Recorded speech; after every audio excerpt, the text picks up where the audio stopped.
So there are three things I really liked about this movie. The first, I found it really unpredictable. For a lot of the movie, you didn't know where it was going, and I felt like that lack of understanding made it even more unsettling.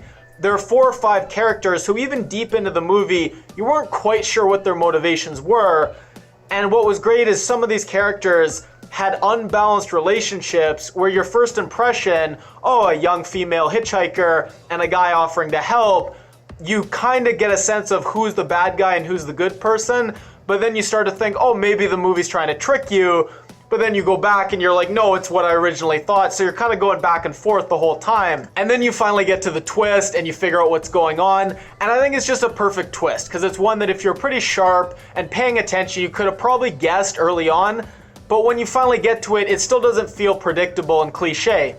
Second thing I loved was Kiernan Shipka playing this creepy little girl. I thought it was such a standout performance because for such a young actress to show such range, like you see her be kind of vulnerable and this kind of sweet, cute little girl, but then also you see that creepy, really scary side. I mean, she scared me while I was watching it. She even scared me afterwards. Third thing is the music. Everyone talks about how great the atmosphere is in this movie. For me, the music was the biggest factor contributing to that. I felt it carried the movie a lot of the time. So if I had to rate it, I'd give it a 7 out of 10. Now with horror movies, I gotta ask, did it scare me? And while I was watching it, it did a bit, but I was more creeped out and unsettled afterwards, and I think why. Everyone says it's a slow burn. That means it's pretty slow for the first half, but I thought the second half was really on point and really just wrapped up to this great conclusion, and it stuck with me afterwards, so that's why I give it a 7. So there's 2 interpretations for this movie. One is that you have this unhinged, impressionable, vulnerable girl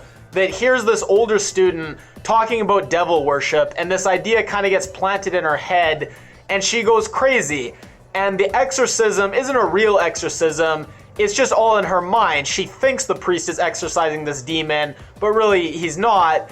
And then at the end of the movie, she meets up with this couple who's the parents of the people she murdered, and she thinks it's a sign that the devil wants her to kill more people and will come back to her. When she goes to the boiler room with the severed heads, and it's just an empty room, it might finally hit her that it's all in her head and she was just imagining, and she sees the reality that she's just a murderer, and then she just breaks down, realizing that she's done all this for nothing. Second interpretation is that she really is possessed, and when the older student's talking about the nuns practicing witchcraft, that indicates that either they brought the demon to this school or it's just kind of a demonic place. So she gets possessed, and then the end where the demon doesn't come back to her is kind of showing how the devil used her and then just left her hanging and abandoned her because he's the devil, he's kind of a dick. And when she's crying, it's just realizing that, I mean, even the devil has left her now and she's just left with nothing.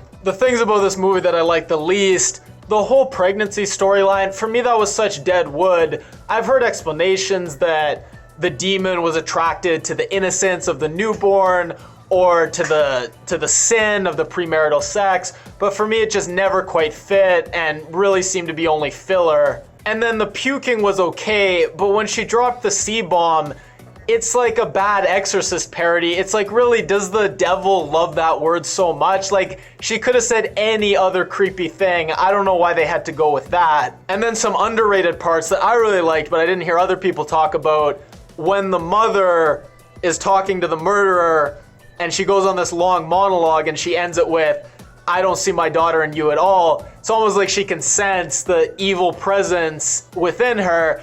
And at that point, if you were paying attention, you might have been able to guess the twist. And then the other part, she's rummaging through a drawer with like 20 scary looking knives and finds one soup ladle. I don't know what that ladle was doing in the knife drawer. So the director, he's the son of the guy from Psycho. I mean, imagine having this guy as your father. No wonder he's making these twisted horror movies. His mother also died in the 9/11 attacks. So for me, that just made it all the more powerful when this little kid's mother died in a car crash. So why is it called The Blackcoat's Daughter? I don't know. The demon we see is this black fuzzy rabbit. So maybe black fur coat, the demon's kind of the father to this child. I don't know. Or maybe I'm the father with the black coat. I don't know. Honestly, I think it might have just been to make it easier for people to find on the internet. It was originally supposed to be called February, and that's just terrible for search engine optimization. The Blackcoat's daughter is almost perfect. If you like this review, give me a thumbs up. If you haven't already, click my face to subscribe. And if you leave a comment, I'll read it and reply.